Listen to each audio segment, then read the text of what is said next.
네, 이슈가 되고 있는 인물을 살펴보고 집중 조명해보는 수도권 인물 탐구입니다. 먼저 오늘 첫 번째 인물부터 확인해 보겠습니다. 첫 번째 인물은 박성경 이랜드그룹 부회장입니다. 박성경 이랜드그룹 부회장이 지난해 출범한 서울 이랜드FC의 구단주가 됐습니다. 국내 프로스포츠 사상 최초의 여성 구단주가 이랜드에서 탄생한 겁니다. 지난해 4월 프로축구단 창단을 공식 발표했죠. 서울 이랜드FC, 5월에는 서울시와 연고지 협약을 맺었습니다. 박성경 구단주가 이끌어가게 된 서울 이랜드FC는 제1의 가치를 팬으로 내세워 창단 당시부터 팬들의 목소리를 적극 반영해 이랜드그룹의 축구단이 아닌 팬들의 구단을 만들 것이라고 말해 화제가 되기도 했는데요. 이랜드그룹이 표방하는 고객 중심 가치가 축구단 운영 과정에도 고스란히 반영된 셈인데 이랜드의 이러한 마케팅의 중심에는 박성경 부회장이 있었습니다. 구단주가 여성이다 보니 먼저 여성 축구 팬들을 위한 배려도 눈에 띕니다. 스포츠 관람 문화에서 여성이 차지하는 비중이 점차 늘고 있는 만큼 여성 관객에 대한 배려도 잊지 않겠다는 박 부회장의 의도로 보이는데요. 지난 연말에는 서울 이랜드FC가 직접 이화여대를 방문해 다양한 팬 포럼을 개최한 데 이어 여대생을 대상으로 한 포럼도 진행했습니다. 또 지난달 남해 전지훈련에 팬들을 초청해 선수들의 훈련 과정을 지켜볼 수 있도록 했는데 박 부회장은 선수단에게 자칫 부담을 줄까 염려해 선물까지 손수 챙겨 비밀리에 깜짝 방문해서 선수단을 격려했다고 합니다. 네, 선수단들 아주 많이 환영을 했을 것 같은데요.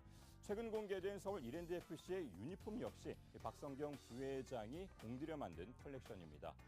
다른 구단과 비교한 패턴의 유니폼보다는 자기 구단만의 독특한 정체성을 부여하기 위해 실제 크기의 레오퍼드 패턴을 프린트했는데요.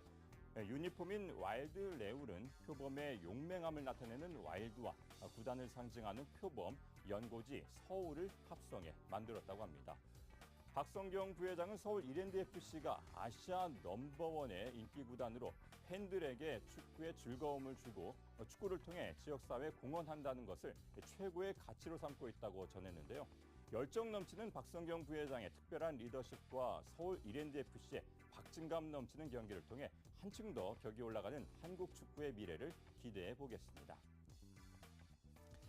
네, 계속해서 다음 인물 살펴보겠습니다. 수도권 인물 탐구 두 번째 인물은 소설가 고 장용학입니다. 서울 은평구가 지역 내 장용학 가옥을 서울시 미래유산으로 선정하면서 이 소설가 장용학이 주목을 받고 있습니다. 장용학은 현대 비인간적 상황을 관념적 문장으로 서술해 관념소설이란 새로운 계보를 만들어낸 소설가입니다. 장용학은 1940년 경성중학을 졸업하고 2년 뒤 일본 와세다 대학에 입학했는데 학병으로 일본군에 입대했다가 광복과 함께 귀국했습니다. 이후 중고등학교 교사로 재직했고 1962년에는 언론계로 옮겨 경향신문, 동아일보 등의 논설위원으로 활동했습니다. 작가로서 주목을 받기 시작한 것은 1955년 현대문학의 요한시집을 발표한 이후부터인데 이때부터 관념적인 취향이 두드러지게 나타났고 현대인간의 조건이라는 문제를 집중적으로 다루기 시작했습니다. 이후 원형의 전설, 위사가 보이는 풍경, 유역 등 다양한 작품을 남겼습니다. 그의 소설은 한자의 혼용과 함께 건조하면서도 시적인 문체 그리고 스토리보다는 관념에 치중하는 서술, 등장인물의 기이한 행위 등으로 독자의 주목을 끌었습니다. 일부 독자들은 독특한 형식과 상징성 덕분에 그의 작품이 어렵다고 느끼기도 하지만 생생한 전쟁 이야기와 인간에 대한 깊이 있는 인식은 그의 소설이 지닌 문학사적 가치가 뛰어나다는 것을 알게 해줍니다. 이번에 서울시가 미래유산으로 지정한 가옥은 장용학이 하여가행 등을 집필하던 곳으로 1999년 타계 때까지 살던 집입니다. 장용학의 거취를 되새겨볼 수 있는 공간으로서 보존의 가치가 높다고 판단해 서울시가 미래유산으로 선정했는데요. 기회가 된다면 직접 장용학 가옥을 찾아가 그 기억과 감성을 느껴보시는 것도 좋을 것 같습니다. 네, 계속해서 다음 인물 살펴봅니다. 수도권 인물 탐구 세 번째 인물, 배우 김호정, 이석준입니다. 네, 오는 4월 4일부터 5월 10일까지 열리는 제36회 서울연극제 홍보대사로 이 배우 김호정과 이석준이 선정됐습니다. 서울연극제 집행위원회가 다양한 문화 장르에서 열연하고 있는 이 두 배우를 홍보대사로 위촉한 건데요. 배우 김호정은 SBS 드라마 풍문으로 들었소에서 중상류층 전업주부 역을 맡고 있죠. 또 최근 임권택 감독의 화장에 출연해 더 주목을 받고 있는데요. 특히 이 영화에서 전신 노출을 감행해 임권택 감독으로부터 극찬을 받았는데 죽어가는 아내 역으로 과감한 삭발 투혼과 함께 혹독한 체중 감량까지 하며 몸을 사리지 않는 연기를 펼쳐 더욱더 화제가 되고 있습니다.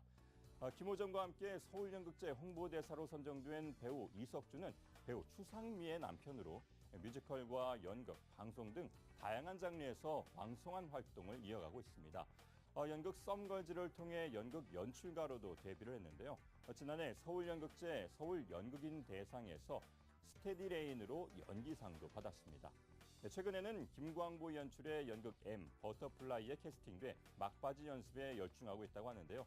이 두 배우가 홍보대사로 활약하게 된 제36회 서울연극제는 오는 4월 4일부터 5월 10일까지 대학로와 서울 일대에서 진행됩니다.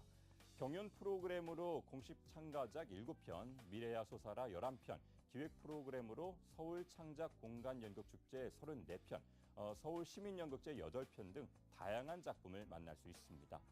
네, 올해로 36년의 역사를 자랑하는 대한민국 최대 연극제인 서울연극제는 시민들에게 문화생활 참여 기회를 주는 것은 물론 순수 예술에 대한 소통의 장으로 통하는데요. 홍보대사인 배우 김호정과 이석준을 통해 심사로 선정된 좋은 작품들이 많은 관객들에게 알려지길 바랍니다. 지금까지 수도권 인물탐구였습니다.